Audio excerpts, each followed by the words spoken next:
Τα πράγματα κινούνται με ταχύτητα που δεν τη φανταζόμαστε. Διαβάζω τις χθεσινές εφημερίδες. Στη Βρετανία, λέει τώρα, το 49% του πληθυσμού είναι υπέρ της αποχώρησης από την Ευρωπαϊκή Ένωση. Αυτοί έχουν έναν ευρωσκεπτικισμό, έτσι.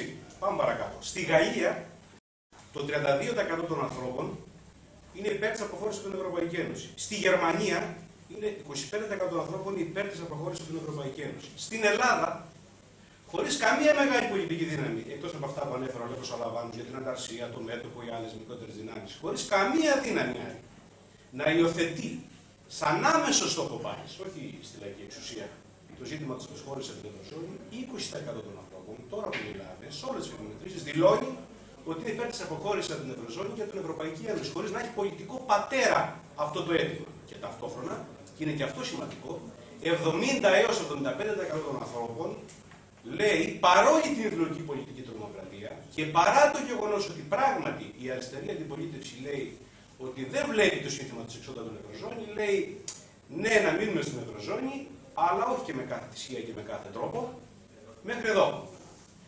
Άρα λοιπόν όλα αυτά στην αριστερά τη θέτουν πρώτα των ευθυνών της. Η αριστερά δεν είναι για να φωτογραφίζει τις διαθέσεις, τις οποίες τις διαμορφώνει η προπαγάνδα των μέσων μαζικής εξαπάτησης και για την οποία προπαγάνδα έχει και αυτή η ευθύνη, αλλά για να τις διαμορφώνει με την παρέμβασή της, με την ενεργοποίηση του κόσμου, στην εναγκαία κατεύθυνση. Άρα να συζητήσουμε επί της ουσίας, εάν υπάρχει καλύτερο μέλλον μέσα στην Ευρωζώνη και μέσα στην Ευρωπαϊκή Ένωση, ή αν υπάρχει καλύτερο μέλλον για την κοινωνική πλειονότητα πάντα, από έναν δρόμο έξω από την Ευρωζώνη και την Ευρωπαϊκή Ένωση. Και εδώ ο χώρος ο δικός μας, η ανταρσία και το μέτωπο των αντιδυνάμεων, το ευρύτερο μέτωπο που εδώ πρέπει να συγκροτηθεί, έχει να συμβάλλει με πολλά επιχειρήματα επί της ουσίας και πιστεύουμε ότι αυτή τη μάχη θα την κερδίσουμε.